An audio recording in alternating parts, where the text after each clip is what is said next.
আসসালামু আলাইকুম, স্বাগত জানাচ্ছি আর টিভির সকালের সংবাদে। আপনাদের সঙ্গে আছি আমি ফারজানা তানি। ২২ বছর পর আগামীকাল রাজশাহী যাচ্ছেন বিএনপির চেয়ারম্যান তারেক রহমান। তার এই সফর ঘিরে জেলা জুড়ে বইছে খুশির আমেজ। দলের শীর্ষ নেতাকে বরণেও প্রস্তুত স্থানীয় নেতাকর্মীরা। জনসভার জন্য রাজশাহীর ঐতিহাসিক মাদ্রাসা ময়দানে চলছে শেষ মুহূর্তের প্রস্তুতি। তারেকের এই সফর উত্তরাঞ্চলে ধানের শীষের পক্ষে গণজোয়ার সৃষ্টি করবে বলে প্রত্যাশা নেতাদের। রাজশাহী থেকে আমির ফয়সালের পাঠানো তথ্য ও চিত্রে আরো জানাচ্ছেন সুলাইমান কবির। নির্বাচনী প্রচারণার অংশ হিসেবে দেশ জুড়ে জনসমাবেশ ও গণসংযোগ করছেন বিএনপির চেয়ারম্যান তারেক রহমান। দলীয় নেতাকর্মী আর প্রার্থীদের চাঙ্গা করতে এবার রাজশাহী সহ উত্তরাঞ্চলে যাচ্ছেন তিনি। বৃহস্পতিবার দুপুরে রাজশাহী পৌঁছে ঐতিহাসিক মাদ্রাসা মাঠে জনসভায় বক্তব্য রাখবেন তারেক রহমান। দলীয় প্রধানের আগমন ঘিরে উৎসবের আমেজ বইছে তৃণমূলের নেতাকর্মীদের মাঝে। সমাবেশ থেকে কি দিক নির্দেশনা আসে তারই অপেক্ষায় সবাই।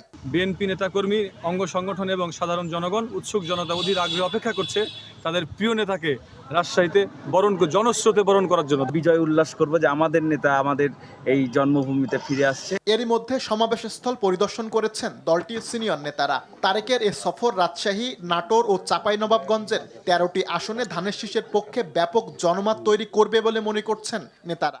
সেই ৭০ বছরের ইতিহাসে সর্ববৃহৎ একটি জনমতে আমাদের চেয়ারম্যান জনাব তারেক রহমান সাহেব ইনশাআল্লাহ অনুষ্ঠিত।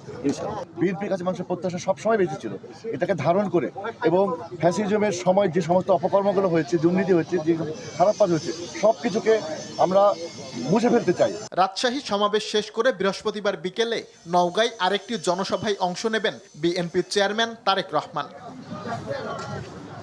সুলাইমান কবির, RTV। এ মুহূর্তে রাজশাহী থেকে সরাসরি যুক্ত হচ্ছেন সহকর্মী আমির ফয়সাল। ফয়সাল, রাজশাহীতে তারেক রহমানের আগমনকে কেন্দ্র করে প্রস্তুতির চিত্র কেমন দেখছেন এবং নিরাপত্তা ব্যবস্থা সহ সার্বিক অবস্থা জানাবেন।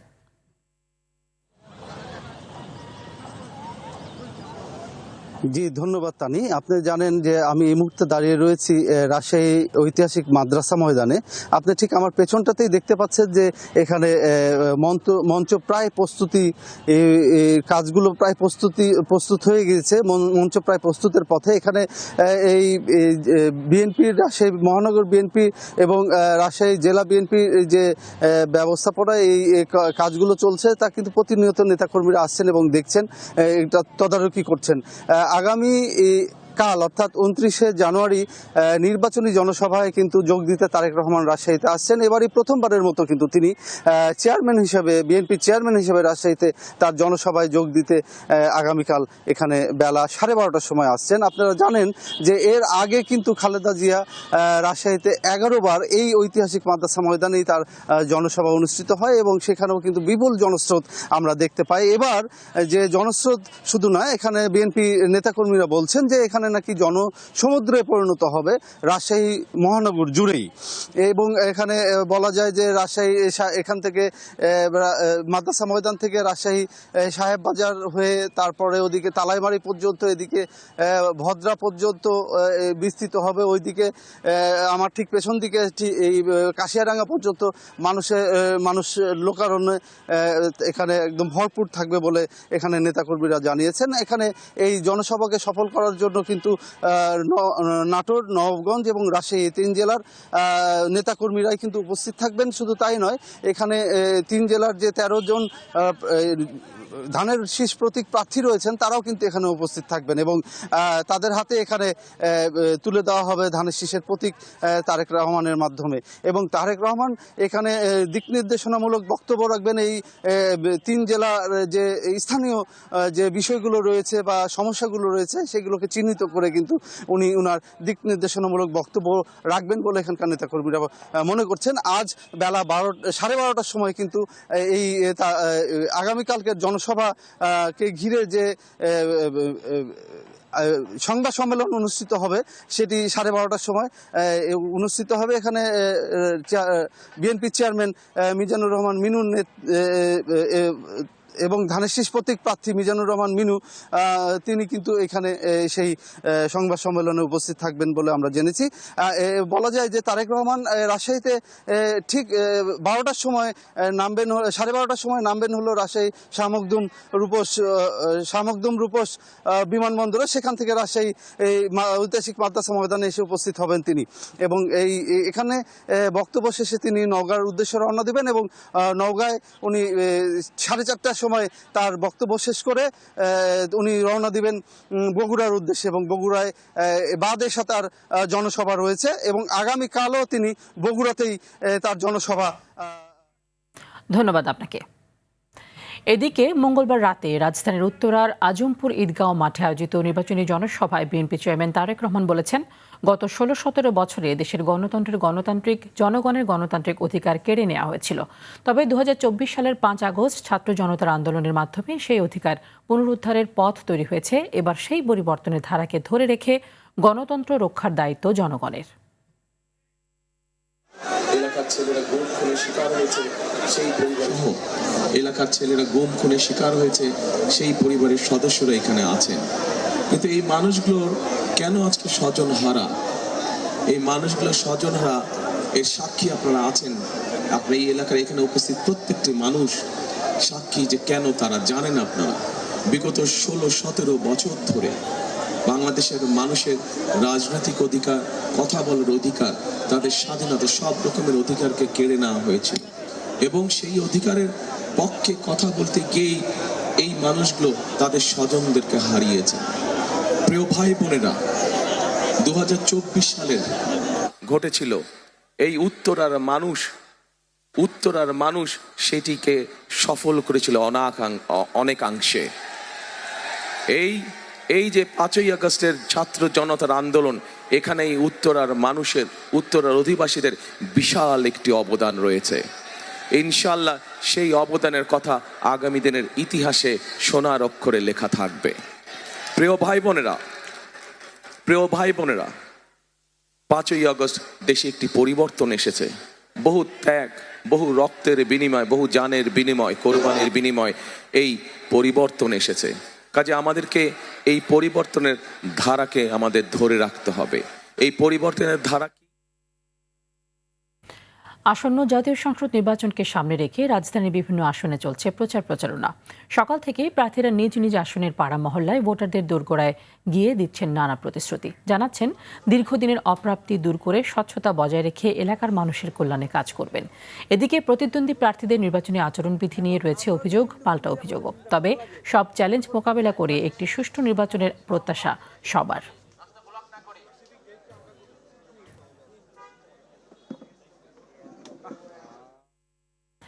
রাজধানী ধানমন্ডি 10 আসন থেকে সরাসরি যুক্ত হচ্ছেন সহকর্মী সাকিবুর রহমান। সাকিব, নির্বাচনী গণসংযোগে প্রার্থীরা কি ধরনের প্রতিশ্রুতি দিচ্ছেন এবং ভোটাররা তাদের প্রতিশ্রুতিতে সন্তুষ্ট কিনা, কি ধরনের প্রতিক্রিয়া জানাচ্ছেন?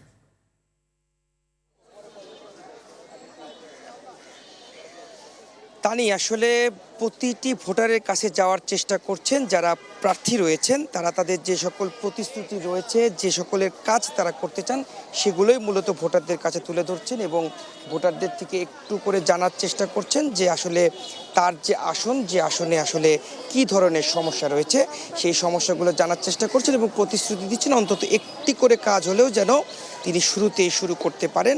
বিশেষ করে ঢাকা 10 আসন, ধানমন্ডির বেশিরভাগ অংশ, নিউ মার্কেট এলাকা, হাজারীবাগের একটি অংশ, এই অংশ জুড়ে যেহেতু রয়েছে এবং এখানে কিছুদিন যাবৎ গ্যাসের সমস্যা রয়েছে, কিছু জায়গায় পানি জমার সমস্যা রয়েছে, সেই বিষয়গুলো জানছেন এবং সেগুলো নিয়ে যাতে কাজ করতে পারেন সেই প্রতিশ্রুতি তিনি তুলে ধরছেন প্রার্থীদের কাছে।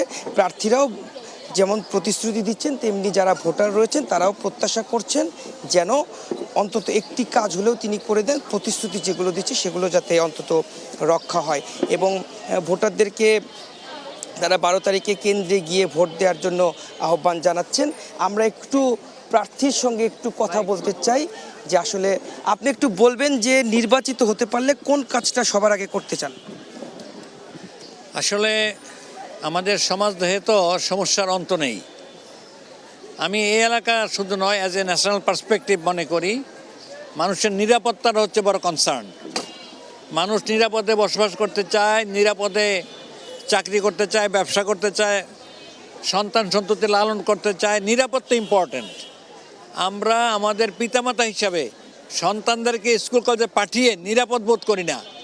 আমি নিজেও যদি ঘর থেকে বের হই, আমি আশঙ্কামুক্ত নই যে একটা সিন থেকে আমার বেনেটি ব্যাগের টাইনে না নিয়ে যাবে, আমার মোবাইলটা টান দিয়ে নিয়ে চলে না যাবে। অথচ ডেপ্লয়মেন্টের দিক থেকে আর দেশের আইন শৃঙ্খলা রক্ষাকারী বাহিনী যতটুকু আছে তা কিন্তু প্রিভেলিং। সুতরাং এই সমস্ত মানুষের অন্যতম থ্রেট হচ্ছে নিরাপত্তার সমস্যা। আপনি আরেকটি বিষয় একটু বলবেন যে নির্বাচনের পরিবেশ কেমন দেখতে? আমি আরেকটা কথা বলে নিতে চাই পরিবেশের ব্যাপারে, যে আসলে ছিনতাই, চাঁদাবাজি এবং দুর্নীতির কারণে মানুষ অত্যন্ত অতিষ্ঠ। নির্বাচনের একটা উৎসবব্যঞ্জক পরিবেশ ছিল। 14 বছর 16 বছর আমরা ভোট দিতে পারিনি, 14তে পারেনি, 18তে পারেনি, 22-এ পারেনি। ফলে একটা উৎসবব্যঞ্জক পরিস্থিতি সৃষ্টি হয়েছে, মানুষ যে ভোট দিবে। কিন্তু ইতিমধ্যে কিছু কিছু জায়গাতে খুন খারাপি এবং প্রতিদ্বন্দ্বী প্রার্থীর উপরে আক্রমণ করার কারণে একটা আতঙ্ক তৈরি হয়েছে। ঢাকা 15 আসনে শফিক সাহেবের আসনে, আমাদের আমিরে জামাতের আসনে, সেখানে হামলা হয়েছে, আমাদের বোনেরা আহত হয়েছেন। ঢাকার সাথে প্রার্থীর উপর আক্রমণ হয়েছে গতকাল। ধন্যবাদ, বুঝতে পেরেছি আমরা। আসলে উনি বলছিলেন যে নিরাপত্তার যে বিষয়টি সেটিতে তিনি কাজ করতে চান এবং ভোটারদেরকে সেই আশ্বাস দিচ্ছেন। তো এই ছিল ঢাকা 10 আসন থেকে আমার কাছে সর্বশেষ তানি। ধন্যবাদ আপনাকে। প্রচারণার আরও খবর জানাতে রাজধানী মিরপুর ঢাকা 16 আসন থেকে জানাচ্ছেন সহকর্মী দীপ্ত চন্দ্র পাল। দীপ্ত, অভিযোগ পাল্টা অভিযোগের মধ্য দিয়ে প্রায় সপ্তাহখানেক ধরে চলছে প্রচারণা। কি বলছেন প্রার্থীরা এবং লেভেল প্লেইং ফিল্ড নিয়ে তারা কি বলছেন?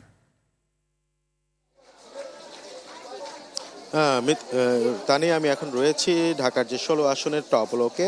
এই আসনে কিন্তু ইতিমধ্যে প্রচারণা শুরু হয়েছে এবং কয়েকদিন ধরেই প্রচারণা শুরু হওয়ার পর থেকেই এই আসনে কিন্তু যারা প্রার্থী রয়েছেন তারা কিন্তু জোর প্রচার চালাচ্ছেন। আমি যদি এই আসন সম্পর্কে একটু বলি, এখানে প্রায় 4 লক্ষেরও বেশি ভোটার রয়েছে, যার মধ্যে 1,99,000-এর কিছু বেশি নারী ভোটার, পাশাপাশি 2,01,000-এর কিছুটা বেশি পুরুষ ভোটার রয়েছে। এবং একটু যদি বলে রাখি এই এলাকার অবস্থানটা, এখানে কিন্তু বেশ কিছু ক্যাম্প এবং বেশি বস্তি রয়েছে, সেখানে প্রায় লাখখানেক ভোটার কিন্তু রয়েছে। এবং তাদের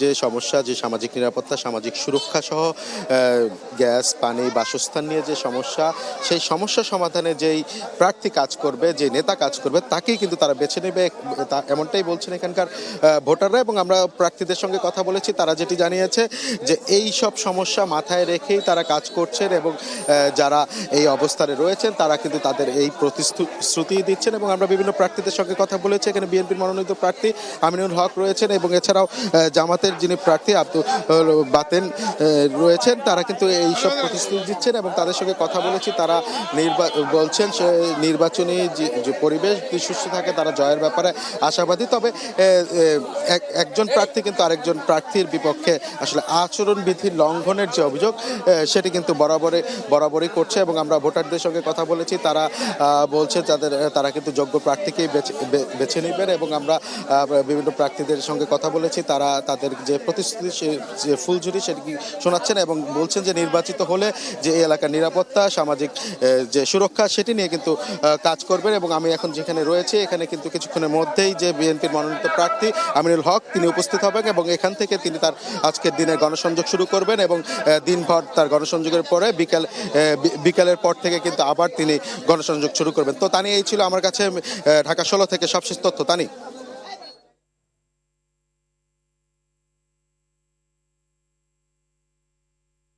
দীপ্ত, ধন্যবাদ আপনাকে। বিএনপি ভুয়া ফ্যামিলি কার্ডের কথা বলে প্রান্তিক জনগণকে বিভ্রান্ত করছে বলে মন্তব্য করেছেন এনসিপির মুখপাত্র আসিফ মাহমুদ সজীব ভূঁইয়া। মঙ্গলবার রাত 9:30টার দিকে কুমিল্লা নগরীর কান্দিরপাড় এলাকায় 11 দলীয় নির্বাচনী ঐক্যের নির্বাচনী পদযাত্রায় বক্তব্য দিতে গিয়ে এ কথা বলেন তিনি বলেন, গণভোটে হ্যাঁ বিজয়ী হলে দীর্ঘমেয়াদী সংস্কার বাস্তবায়নের মাধ্যমে ভবিষ্যৎ প্রজন্ম এর সুফল পাবে।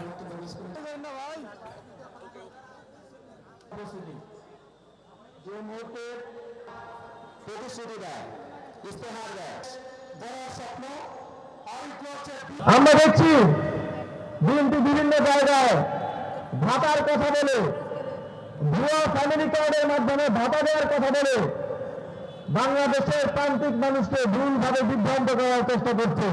আমরা 17 বছর 3টি নির্বাচনে বাংলাদেশের যে জনগণ ভোটাধিকার প্রয়োগ করতে ব্যর্থ হয়েছিল, ভোটাধিকার প্রয়োগ থেকে বঞ্চিত হয়েছিল, তারা 2টি ভোট দিতে পারবে। রাজনৈতিক দলগুলোর সম্মতিতে যে জুলাই সনদ তা বাস্তবায়নে জনগণ কি ভাবছে, আর তা জানতেই 12 ফেব্রুয়ারি জাতীয় সংসদ নির্বাচনের দিনই অনুষ্ঠিত হবে গণভোট। অথচ আগ্রহ থাকলেও গণভোট সম্পর্কে ওয়াকিবহাল নয় অনেক ভোটার। শুধু সরকারের প্রচারণাই নয়, জনসচেতনতায় গণ অভ্যুত্থানে অংশ নেওয়া সব রাজনৈতিক দলগুলোকেও এগিয়ে আসতে হবে বলে মনে করেন ঢাকা বিশ্ববিদ্যালয়ের সমাজ কল্যাণ বিভাগের সহযোগী অধ্যাপক তৌহিদুল হক। রিপোর্ট করছেন জাহিদ রহমান। জুলাই সনদ বাস্তবায়নে জনগণের অভিপ্রায় জানতে নেওয়া হবে গণভোট, আর তাই গত 25 নভেম্বর জারি হয় গণভোট অধ্যাদেশ। নির্বাচনী তফসিলে 12 ফেব্রুয়ারি ত্রয়োদশ নির্বাচনের দিন গণভোটের তারিখ ঘোষণা করা হয়। গোলাপি রঙের কাগজে থাকছে হা না ভোট। ত্রয়োদশ জাতীয় সংসদ নির্বাচনকে ঘিরে সব জায়গায় যখন ব্যানার ফেস্টুনে প্রার্থীদের জমজমাট প্রচারণা, তখন সরকার ব্যস্ত গণভোটে হায় জয়যুক্ত করতে। তাহলে এই গণভোট সম্পর্কে সাধারণ খেটে খাওয়া মানুষ কতটা অবগত, কি ভাবছেন তারা? এমন প্রশ্ন ছিল সাধারণ ভোটারদের কাছে। গণভোট ঠিক আছে, এই বিষয়ে তো সঠিক বলতে পারলাম না। শুনছি নির্বাচন হবে এটা জানি, গণভোটের তা জানি না। অনেক আগে তখন দেখতাম হা ভোটে দিলে প্রধানমন্ত্রী হতো, না ভোটে দিলে নাই হতো, কিন্তু এই জিনিসটা তো আমরা এখন বুঝিনি যে হা না ভোটটা কি। তবে এ সম্পর্কে যারা জানেন তারাও বলছেন ঘাটতি রয়েছে জনসচেতনতায়। গণভোট আমার মনে হচ্ছে এবার হবে, আর গণভোটটা জাতির প্রয়োজনে এবার প্রয়োজনও আছে। গণভোটের স্প্রেডিংটা খুব বেশি হয় না আর কি, মানে মানুষ গণভোটে হা দিবে না দিবে শুধু এটাই ডিসাইড করছে। হ্যাঁ ভোট না ভোট, হ্যাঁ ভোট কিভাবে দিতে হবে এবং এই প্রসেসটা কি। ভোটের যে দুইটা সিস্টেম সেটা দেখতে পাচ্ছি, যে একটা হচ্ছে আপনার হা না ভোট, আর একটা হচ্ছে আপনার জাতীয় নির্বাচনের যে পর্যায়ে ভোটটা। নির্বাচনে অংশগ্রহণ করেন আর না করেন, কিন্তু গণভোটে অংশগ্রহণ করা সকলের প্রয়োজন মনে করি আমরা। বিশেষজ্ঞরা বলছেন প্রচারণার ঘাটতি মেটাতে ফ্যাসিবাদ বিরোধী শক্তিকে ঐক্যবদ্ধ হতে হবে, ভূমিকা রাখতে হবে গণভোট প্রচারণায়। সরকারের পক্ষ থেকে সরকার একা প্রচারণা সৃষ্টি করে, একা মানুষকে সম্পৃক্ত করে খুব বেশি দূর মানে এটাকে বিস্তৃত করাটা খুব কঠিন।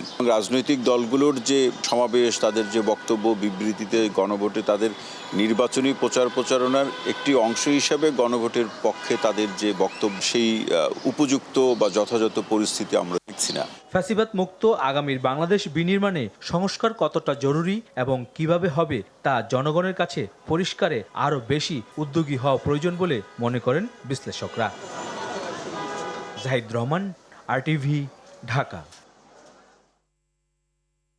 রাজধানীতে মাসে গড়ে 18 থেকে 19 জন খুনের ঘটনা ঘটছে। পুলিশ বলছে পারিবারিক সহিংসতা, পূর্বশত্রুতা, মাদকসহ নানা কারণে এসব হত্যার ঘটনা ঘটছে, তবে রাজনৈতিক হত্যার সংখ্যা কম। আর অপরাধ বিশেষজ্ঞরা বলছেন জনসংখ্যার পরিমাণ দিয়ে অপরাধকে সহনশীলভাবে দেখার সুযোগ নেই, এতে নাগরিকদের মিশ্র প্রতিক্রিয়া সৃষ্টি হবে। বিশেষজ্ঞদের মতে দায়িত্ব সঠিকভাবে পালন করলে অপরাধ দমন সম্ভব। মেহেদী হাসান সুজনের ক্যামেরায় আরও জানাচ্ছেন এআর বাদল।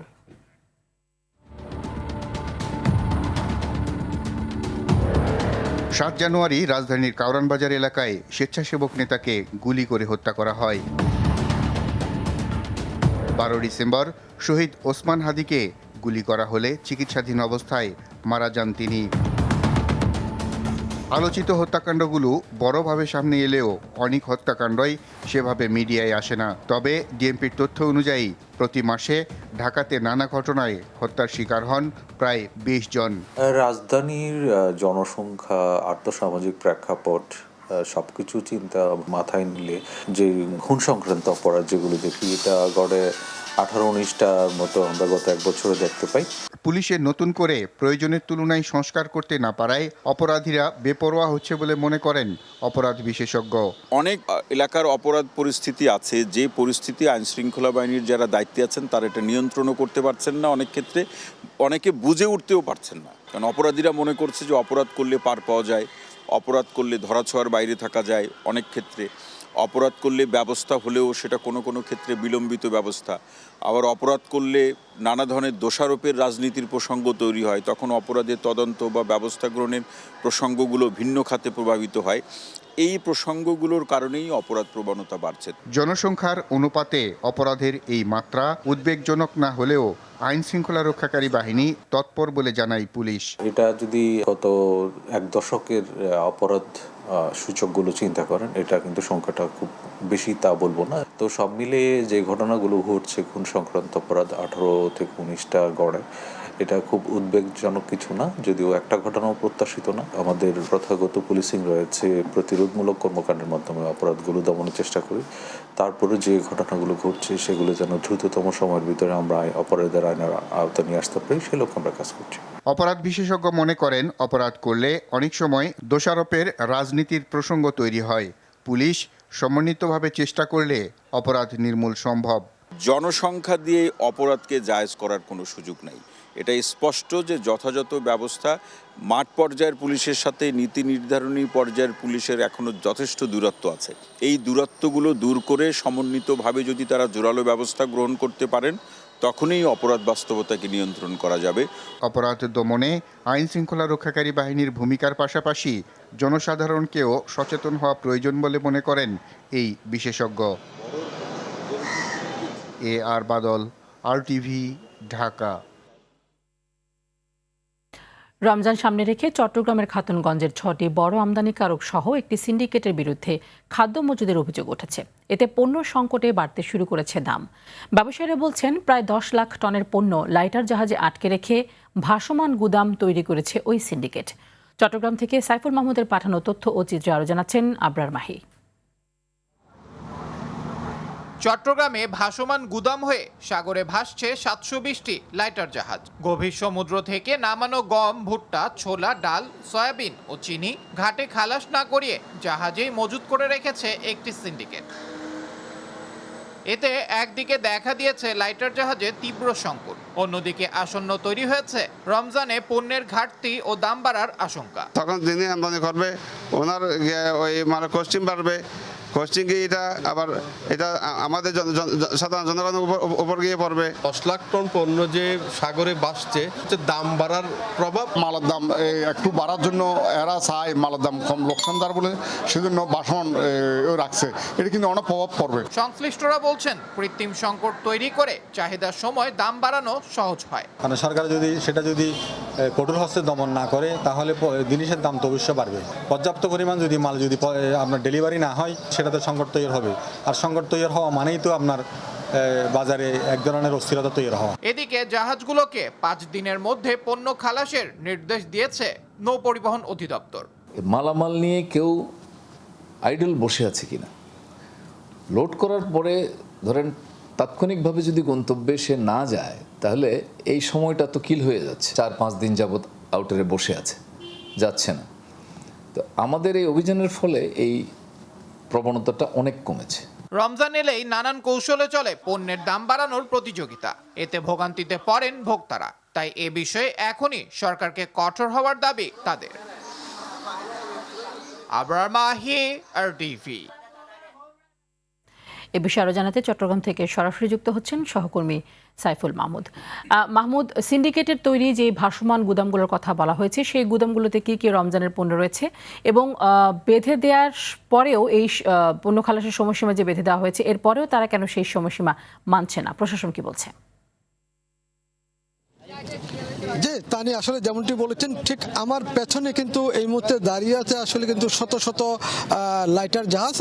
সর্বমোট আসলে এখানে 720টি লাইটার জাহাজে করে আসলে মালিকরা কিন্তু আসলে এটিকে একটা ভাসমান গুদাম হিসেবে তৈরি করে রেখেছে। আমরা আসলে আপনাদেরকে একটু দেখানোর চেষ্টা করছি। এই দাঁড়িয়ে আছে এই লাইটার জাহাজগুলোতে কিন্তু আসলে বিভিন্ন ভোগ্যপণ্য রয়েছে। প্রায় এতে 10 লাখ টন কিন্তু আসলে বিভিন্ন ভোগ্যপণ্য রয়েছে, কিন্তু কোনোভাবেই কিন্তু আসলে মালিকরা তাতে সামনে যে রমজান আছে সেই রমজানকে টার্গেট করে কিন্তু আসলে এরা এই অবস্থা সৃষ্টি করেছে। যদি জাহাজ থেকে সরাসরি পণ্যগুলো আসলে গুদামে নেওয়া হয়, সেখানে কিন্তু বিভিন্ন সংস্থার নজরে পড়ে কি পরিমাণ আমদানি হয়েছে, কি পরিমাণ আবার ডেলিভারি যাচ্ছে, এই বিষয়গুলো কিন্তু সবগুলো কাগজে কলমে লেখা থাকে। কিন্তু যখন ভাসমান অবস্থায় সাগরে থাকে, তখন কিন্তু আসলে এই বিষয়গুলো কারো নজরে পড়ে না। সেই জন্য মালিকরা কিন্তু মাসের পর মাস এই অবস্থায় এগুলিকে এখানে রাখছেন। এবং এখানে কিন্তু বন্দর কর্তৃপক্ষ কিন্তু মাঝে মধ্যে অভিযান পরিচালনা করে। অভিযান অভিযান পরিচালনা করলেও কিন্তু আসলে এটার কোনো সুফল সেভাবে আসে না। অনেক সময় দেখা যায় আসলে অভিযান পরিচালনা করার খবর ওরা যদি কোনোভাবে আসলে জানতে পারে তখন তারা কিন্তু এই জাহাজগুলোকে আবার বহির্নোঙরে কিন্তু নিয়ে যায়। শুধুমাত্র আসলে চট্টগ্রামের এই কর্ণফুলী নদীতে 720টি লাইটার জাহাজ এইভাবে গুদাম বানিয়ে রেখেছে। এইসব জাহাজে তেল, চিনি, ডাল সহ 10 লাখ টনের বেশি নিত্যপণ্য রয়েছে এবং সারের মতো গুরুত্বপূর্ণ কিন্তু পণ্য এখানে রয়েছে। বাজারে কৃত্রিম সংকট তৈরি করতে এইসব জাহাজের কোনোটি সাগরে বাড়ছে 1 মাসেরও বেশি সময় ধরে। তবে অনেক জাহাজ আছে যেগুলিতে আসলে পণ্য খালাস করার 72 ঘন্টার মধ্যে কিন্তু আসলে ছেড়ে যেতে হবে, কিন্তু সেখানে কিন্তু দেখা গেছে কি তারা কিন্তু 1 মাসের উপরেও কিন্তু এগুলি রাখছেন এবং এগুলি এমনভাবে তারা রাখেন আসলে যাতে কেউ বুঝতে না পারে। এর প্রভাব কিন্তু ইতিমধ্যে দেশের সবচেয়ে বড় ভোগ্যপণ্যের বাজার খাতুনগঞ্জে পড়তে শুরু করেছে। আমরা সেখানে গতকালকে গিয়েছিলাম। গতকালকে ছোলা বিক্রি হচ্ছে পাইকারিতে 80 টাকা এবং সেটা রমজান আস্তে আস্তে তারা বললো আসলে পাইকারিতে হয়তো সেটা 100 টাকা হতে পারে, তাহলে খুচরা বাজারে গিয়ে কিন্তু এটা আরো বেশি পড়তে পারে। আরেকটা বিষয় জানিয়ে রাখি তানি, সেটি হচ্ছে যে বহির্নোঙরে 134টি মাদার ভেসেল বড় জাহাজ কিন্তু আসলে অপেক্ষা করছে এই পণ্যগুলো খালাস করার জন্য। যেহেতু সরাসরি বন্দরে বড় জাহাজগুলো বেসিং করতে পারে না, সেজন্য এই লাইটার জাহাজের মাধ্যমে কিন্তু পণ্যগুলো বড় জাহাজ থেকে বন্দরে নিয়ে আসে। এই লাইটার জাহাজের সংকটের কারণে 134টি মাদার ভেসেল বহির্নোঙরে অপেক্ষা করছে। এগুলি যতক্ষণ পর্যন্ত আসলে এই মাদার ভেসেলগুলি পাওয়া যাবে না ততক্ষণ পর্যন্ত আসলে পণ্যগুলো এখান থেকে খালাস করতে পারবে না। যার কারণে পণ্য খালাস করতে না পারলে কিন্তু এটা কিন্তু বাজারে কিন্তু এটার প্রভাব পড়বে বলে মনে করেন সাধারণ ক্রেতারা, ভোক্তারা। তানি, এই ছিল আমার কাছে সর্বশেষ সংবাদ। ধন্যবাদ আপনাকে। আইডিএলসি পরিবর্তনের পথে বাংলাদেশ। অন্তর্বর্তী সরকার দেশের গুরুত্বপূর্ণ রেল যোগাযোগ উন্নয়নে জোর দিয়েছে। আখাউড়া আগরতলা ডুয়েল গেজ সংযোগ প্রকল্প সহ বিভিন্ন চলমান রেল প্রকল্প দ্রুত শেষ করতে নেওয়া হয়েছে বিশেষ উদ্যোগ। Akhaura Agartala dual gauge rail সংযোগ নির্মাণের বাংলাদেশ অংশের ব্যয় 9,14,62,953 টাকা বাড়ানো হয়েছে। এছাড়া ঢাকা থেকে চট্টগ্রাম, খুলনা, রাজশাহী ও সিলেট অঞ্চলের রেলপথ উন্নয়নেও কাজ শুরু করা হয়েছে। এতে দেশের ভেতরে রেল যোগাযোগ হবে আরও দ্রুত, নিরাপদ ও আধুনিক।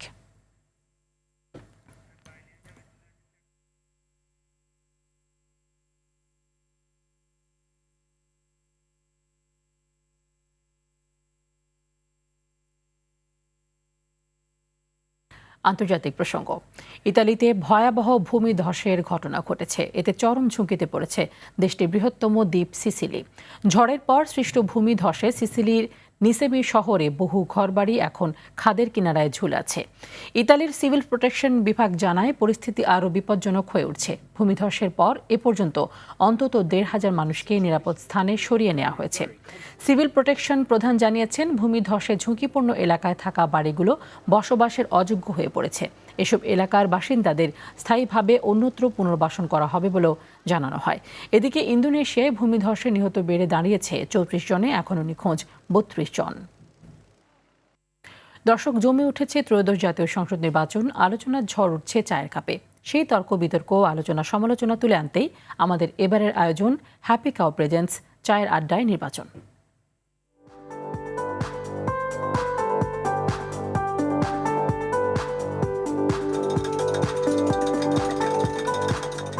দর্শক, হ্যাপি কাউ চায়ের আড্ডায় নির্বাচনে এবারের পর্বে আমি শাহাদুজ্জামান আছি আপনাদের সাথে। ঘনিয়ে এসেছে জাতীয় সংসদ নির্বাচন, জমে উঠেছে এর সমালোচনা এবং আলোচনা। এ নিয়ে নির্বাচনী আড্ডায় আমি উপস্থিত হয়েছি বগুড়া 5 আসনে।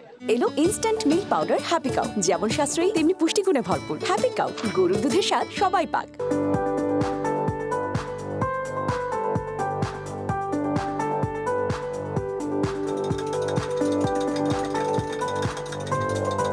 বিগত সরকার যখন নির্বাচন হয়েছে দিনে ভোট রাখতে হয়েছে এবং সুষ্ঠুভাবে নির্বাচন হয় নাই। যদি সুষ্ঠু পরিবেশে ভোট হয় অবশ্যই আমরা সেন্টারে যা ভোট দেবো। আমরা এবার যোগ্য প্রার্থী বেছে নেব।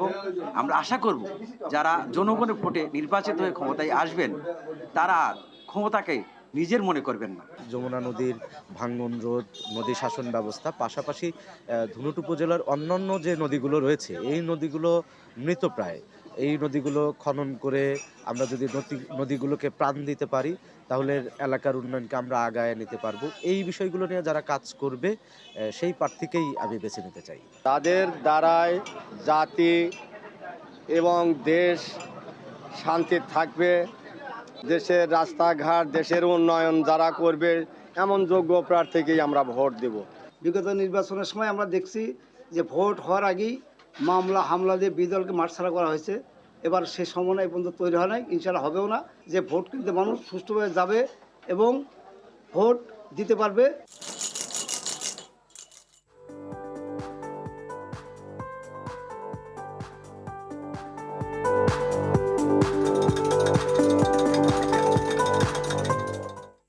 সকালের সংবাদ এ পর্যন্তই। মধ্যাহ্নের সংবাদ দুপুর 12টায় দেখার আমন্ত্রণ রইল। ধন্যবাদ সবাইকে।